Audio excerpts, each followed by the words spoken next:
Good morning students. आज circular motion का दूसरा पीरियड्स है जिसमें आज हम सीखेंगे relation between velocity and linear velocity and angular velocity. दूसरा बीट सीखेंगे relation between linear acceleration and angular acceleration और ज्योमेट्रिकल कैलकुलस मेथड के द्वारा आज एक्सप्रेशन का फॉर्मूला प्रूव भी करेंगे। तो आज आ टॉपिक पे तो सबसे पहला भी रिलेशन बिटवीन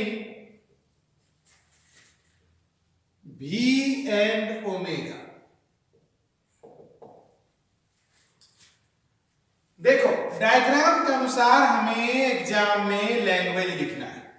क्या बोलेंगे?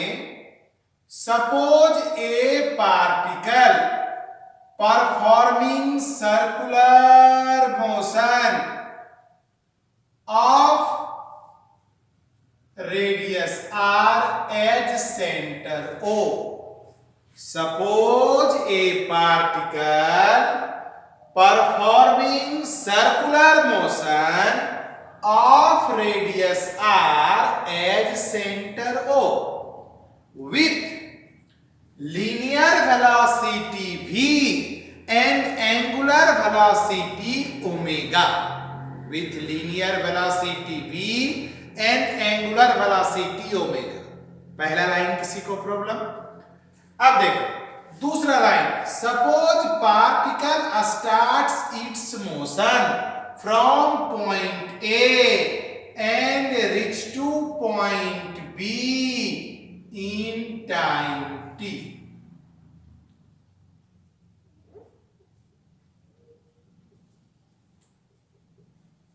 From particle start its motion, ऐसे बोलेंगे particle starts its motion from point A and reach to point B in time t with angular displacement delta theta and linear displacement delta s।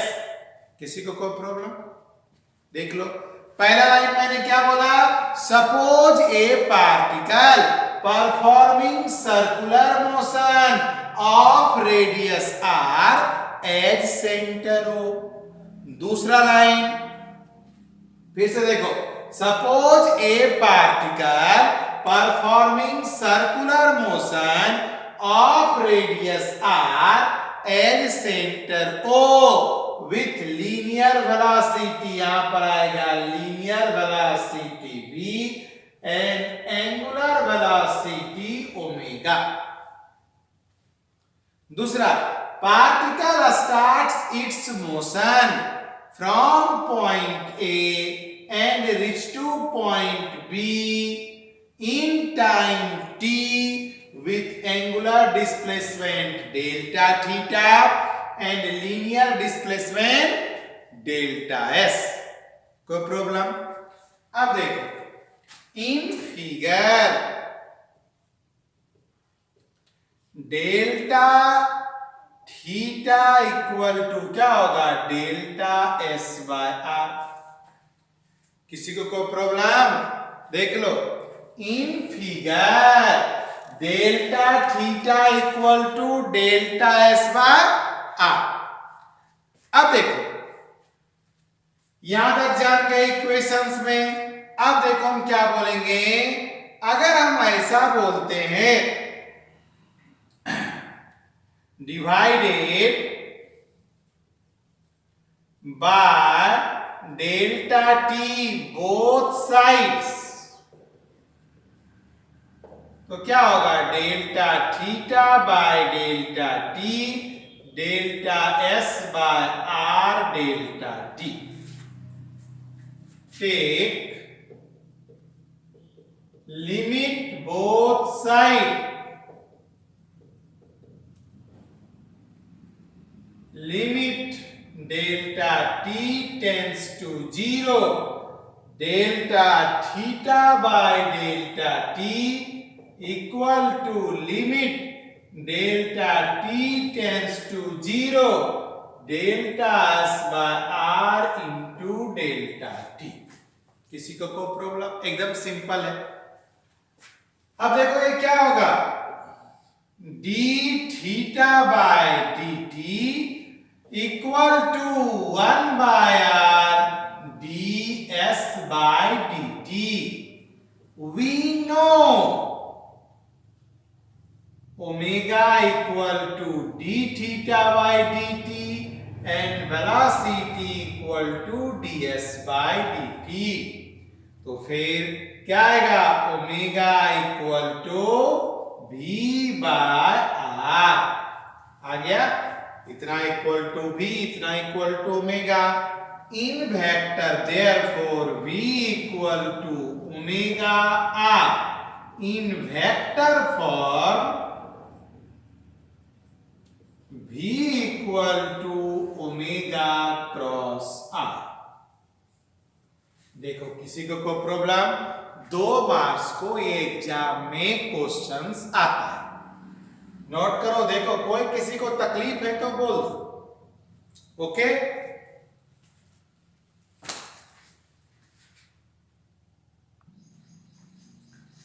अब पढ़ेंगे uniform circular motion. Uniform circular motion सबसे पहले पढ़ेंगे, इसका definition क्या होगा। The motion of particle along circumference of circle with constant speed is called uniform circular motion। तो definitions clear हुआ। 2 मार्क्स के लिए इतना पूरा लिखना पड़ता है। मतलब यूनिफॉर्म सर्कुलर मोशन का पहले डिफिनेशंस लिखेंगे, the motion of particle along circumference of circle with constant speed is called uniform circular motion। Example 2 दे देंगे, motion of earth around the sun, दूसरा motion of blades of fan. Clear? 2 example दे देंगे, example बहुत सारा है। अब देखो प्रॉपर्टीज कम से कम 3 या 4 लिखेंगे। पहला बोला, अगर स्पीड कांस्टेंट हो, v equal to constant, language में लिखेंगे, मैंने इसे शॉर्ट ट्रिक्स बताया।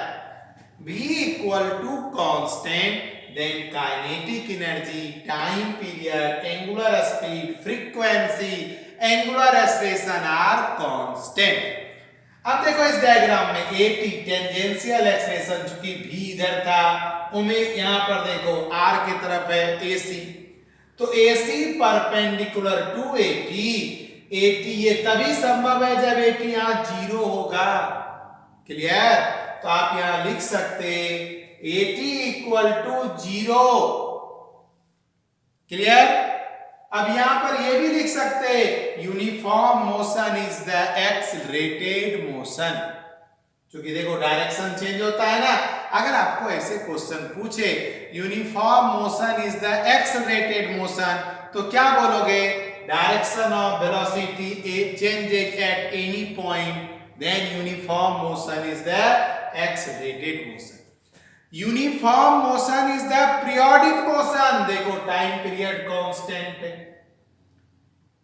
तो in UCM time period always remain constant, then UCM is the क्या होगा, पीरियोडिक मोशन। अब देखो ये तभी संभव है जब at का वैल्यू यहां 0, at 0, total work done in UCM is 0। क्यों? देखो यहां पर W equal to F S cos theta, theta क्या है 90 डिग्री, कॉस 90 0, W 0। अब FC भी इस तरफ जाएगा और FT भी इस तरफ जाएगा, FC perpendicular to FT। Power delivered in UCM is constant या 0 बोल सकते हैं। तो आया समझ में? किसी को कोई प्रॉब्लम? ये था यूसीएम, पहले डिफरेंशिएशन, एग्जांपल और 4-5 प्रॉपर्टी। ओके, लिख डालो फटाफट। अब पढ़ेंगे टाइम पीरियड। एक एक मार्क्स को क्वेश्चन आता है, उसमें डिफिनेशन लिखना, फॉर्मूला लिखना, यूनिट्स एंड डायमेंशन लिखना। उसी तरह फ्रीक्वेंसी भी 1 मार्क्स को आता है। ये दोनों क्वेश्चंस 2 मार्क्स को आते एक साथ। Explain the time period and frequency in UCM. तो देखो टाइम पीरियड किसको बोलते हैं। अब यहां से स्टार्ट किया, मान लो यहां से स्टार्ट किया, वापस यहीं तक आया, मतलब एक रिवॉल्यूशन में जितना टाइम लगे, 1 रिवॉल्यूशन में, उसे क्या बोलते हैं, टाइम पीरियड। तो डिफिनेशन क्या होगा, the total time taken by particle performing UCM to complete 1 revolution. The total time taken by particle performing UCM to complete 1 revolution is called time period. Definition clear हो गया। तो formula T equal to क्या होगा, total distance कितना है, 2 pi by omega, ये formula निकला। अब देखो बट ओमेगा इक्वल टू होते 2 pi by T, sorry 2 pi n, तो T इक्वल टू क्या होगा, 2 pi by 2 pi n cancel, therefore T equal to 1 by n. n is the frequency. देखो T equal to 2 pi by omega, total distance upon angular velocity। उसके बाद omega equal to 2 pi n, तो 2 pi n, यहाँ T के जगह 2 pi by 2 pi n, 2 pi cancel, 1 by। अब देखो units क्या होगा, SI यूनिट इज सेकेंड, लिखना बहुत जरूरी है, और dimension is m0 l0 t1। अब उसी तरह फ्रीक्वेंसी पढ़ेंगे। फ्रीक्वेंसी किसको बोलते, 1 सेकेंड में जितनी बार रिवॉल्यूशन हो उसे हम फ्रीक्वेंसी बोलते हैं। The total number of revolution of particle performing circular motion in 1 second. Total number of revolution of particle performing UCM in 1 second is called frequency. तो डिफिनेशन क्लियर हो गया। फॉर्मूला क्या होगा, n equal to 1 by t equal to omega by 2 pi. इसको ऐसे भी लिख सकते, पलट करके ओमेगा बाय 2 पाई हो गया। देखो यूनिट्स क्या होगा, SI यूनिट इज क्या होता है, हर्ट्ज, और डायमेंशन इज क्या होगा, m0 l0 t माइनस 1। दोनों स्केलर क्वांटिटी है। अगर आप एक्स्ट्रा लिखना चाहते हो तो दोनों में लिख दो, it is scalar quantity. Okay, note करो।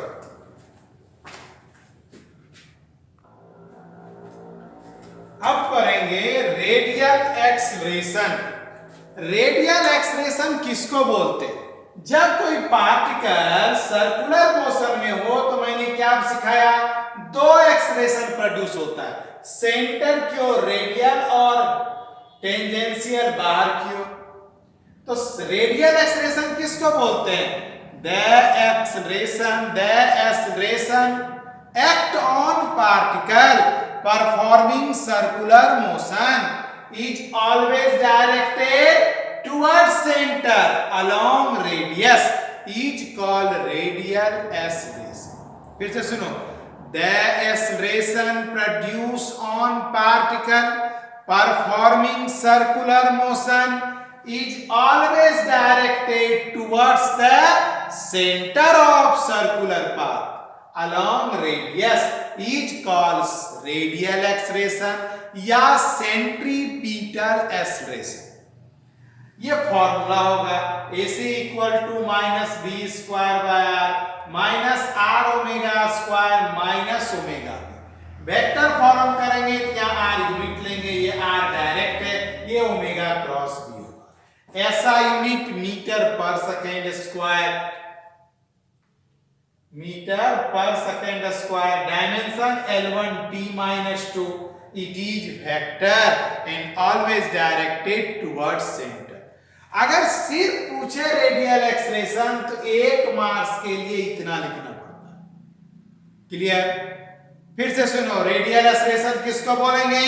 The acceleration produced on particle performing circular motion is always directed towards center along radius। ये रेडियस है, रेडियस के द्वारा जा रहा है सेंटर की ओर।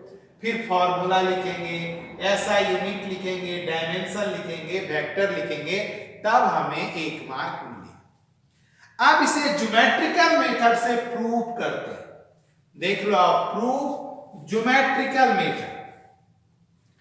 डायग्राम दिख रहा है, इस डायग्राम में कम से कम 5 लाइन लैंग्वेज लिखेंगे। पहला, suppose a particle performing circular motion of radius r as center O with linear speed v, angular speed omega।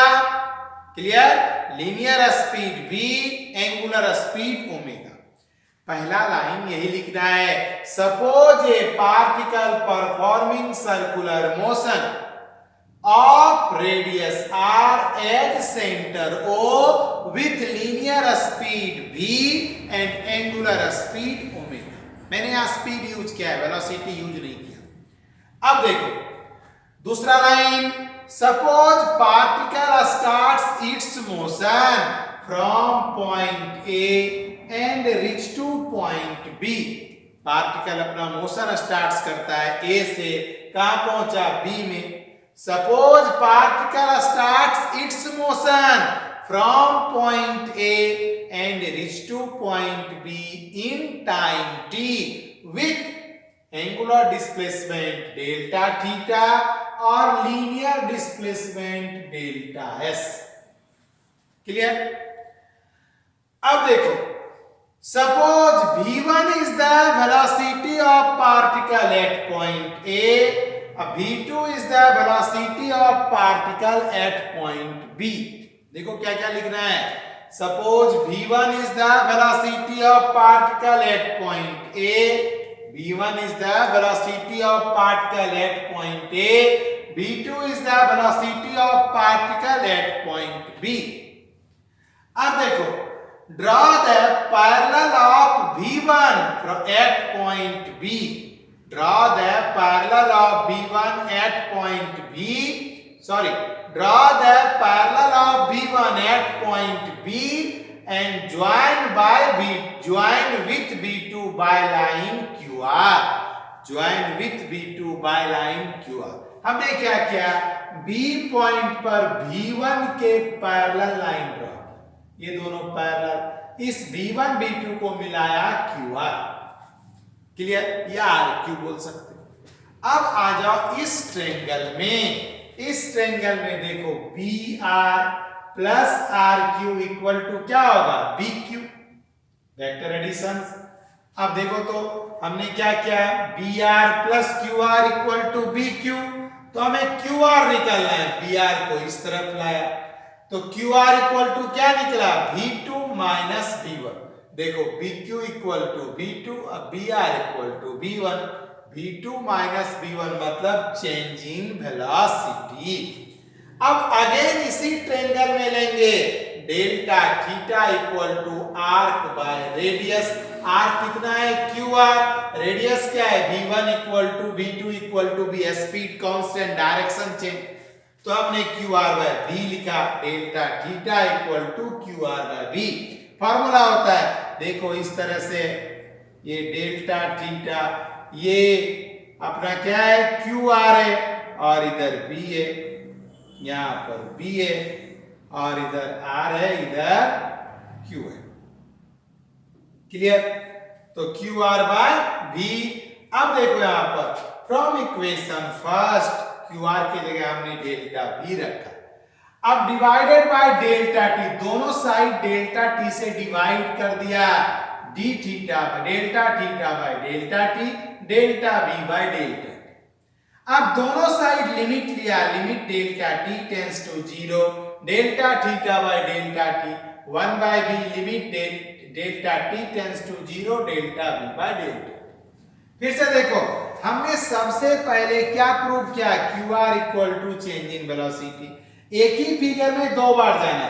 इस फिगर में देखो BR plus QR equal to BQ लिख दिया, QR निकाल दिया, BQ माइनस BR, BQ के जगह B1, BR के जगह BQ के जगह B2, BR के जगह B1, B2 minus B1 change in velocity.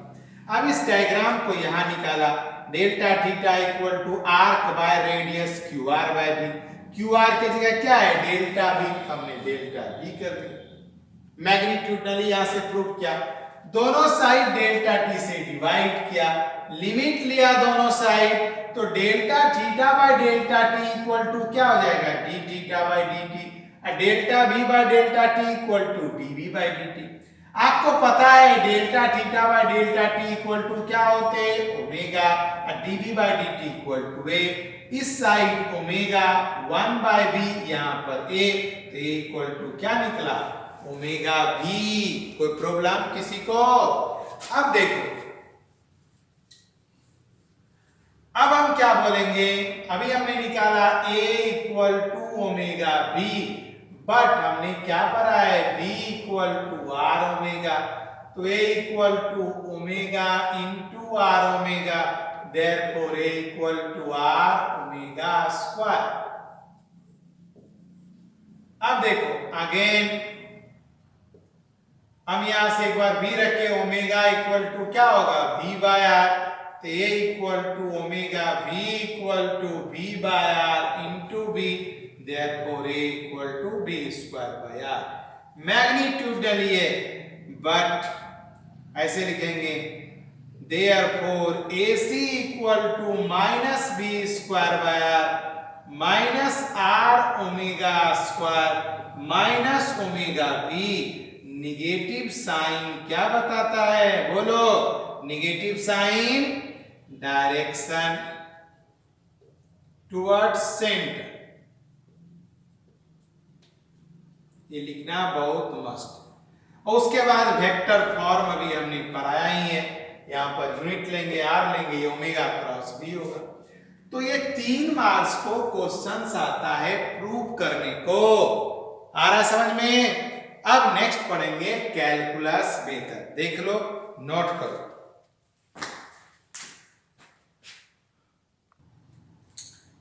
अब देखो कैलकुलस मेथड। कैलकुलस मेथड से वही फॉर्मूला हम प्रूव करेंगे। देखते हैं, suppose a particle performing circular motion of radius r as centre O in XY plane. पहला क्लियर हो गया। Suppose a particle performing circular motion of radius r as centre O in XY plane. In time t particle ला at point P। देखो यहां पर इन time t, किसी भी समय पार्टिकल P पॉइंट पर है, with angular displacement theta, with angular displacement theta. यहां पर P पर देखो XY, यहां पर x एक्सिस पर x डिस्टेंस, y एक्सिस पर y distance, theta equal to omega t। इतना ही लैंग्वेज लिखना है, ये भी 3 मार्क्स को आता है। तो बताओ क्या होगा, मतलब r इक्वल टू, बोलो, xi plus yj। Equation first, किसी को कोई प्रॉब्लम? अब देखो, ये ट्रायंगल है, theta equal to omega t, ये y है, ये x है, ये o है, यहां पर हम m कर देते हैं, ये P है, ये M है, और ये R। तो cos थीटा मतलब ओमेगा t इक्वल टू क्या होगा, x बाय r। तो x इक्वल टू क्या निकला, r cos omega t। Sine omega t equal to क्या होगा, y बाय r। तो y इक्वल टू क्या निकला, r साइन ओमेगा t। ये लाइन समझ में आया, पहला ट्रिक। अब इस x और y का वैल्यू फर्स्ट में पुट करेंगे। हम equation first r equal to r, क्या है यहां पर x के जगह क्या लेंगे r cos omega t, cos omega t r plus r sin omega t j। किसी को कोई दिक्कत देख लो, यहां पर r equal to x axis पर i, y एक्सिस पर j। इस ट्रायंगल में देखो थीटा के बदले हमने ओमेगा t लिया है, तो cos theta equal to base by hypotenuse. अब r को इधर कर दिए, x equal to r cos omega t, sin theta equal to perpendicular upon hypotenuse y by r, y equal to r sin omega t। x और y का value first में put कर दिए। तो देखो यहां पर we know velocity equal to क्या होते हैं, यहां पर लैंग्वेज लिख लोगे एग्जाम में dr बाय dt, यही होता है ना। तो फिर क्या होगा, देखो यहां पर d बाय dt, r के जगह ये पुट कर देते हैं r cos omega tr plus r sin omega tj। क्या आएगा v इक्वल टू ओमेगा बाहर आएगा, लिखो डायरेक्ट, बोलो minus omega r sin omega tr और उसके बाद plus r omega cos omega tj। ये निकला b का वैल्यू। अब देखो यहां पर एग्जाम में लिखने के लिए डिफरेंशियल लिखना पड़ता है, the rate of change of linear velocity of particle with respect to time is called velocity. फिर यहाँ पे एक्सीलरेशन का डिफिनेशन एग्जाम में लिखना पड़ता है, the rate of change of linear velocity with respect to time is called क्या होगा, एक्सीलरेशन। यहाँ पर बोलेंगे डिस्प्लेसमेंट, यहाँ पे वेलोसिटी। तो एक्सीलरेशन इक्वल टू क्या होते हैं, dv बाय dt। देख लो ये एरो लिखना नहीं छोड़ोगे, तो d bye dt minus omega r sin omega ti plus r omega cos omega tj। अब ये क्या होगा बोलो, equal to minus omega square r cos omega ti minus r omega square sin omega tj। ये जो हम change कर रहे हैं, आपको फॉर्मूला पता है ना, क्या होता है बोलो। चलो फॉर्मूला मैं इधर लिख दूं, इधर लिख देता हूं, d bye dt cos omega t equal to minus omega sin omega t, और d bye dt sin omega t equal to omega cos omega t। ये फॉर्मूला से हो रहा है सब चीज क्लियर। अब देखो यहां पर a minus omega square common ले लो, क्या होगा r cos omega tr plus r sin omega tj। अब ये वैल्यू देखो फर्स्ट में आएगा, यहां पर इसको इक्वेशन सेकेंड मान लो। इक्वेशन सेकेंड में ये वैल्यू किसका है, r का है। Therefore a equal to minus omega square r। Prove हो गया, कोई प्रॉब्लम। अब एक बार ओमेगा का वैल्यू रखोगे v बाय r, तो v स्क्वायर बाय r होगा। फिर एक बार r का वैल्यू रखोगे, ये फॉर्मूला है। तो देखो आज का क्लास यहीं तक, आप आराम से इसे घर जा करके देखो और बढ़िया से पढ़ाई करो। कल हम पढ़ाएंगे सेंट्रीपीटल फोर्स, सेंट्रीपीटल एक्सीलरेशन, और फिर उसके एग्जाम पर प्रूव्ड, और फिर आएंगे बैंकिंग रोड, हॉरिजॉन्टल रोड। आज के लिए इतना ही, गुड नाइट।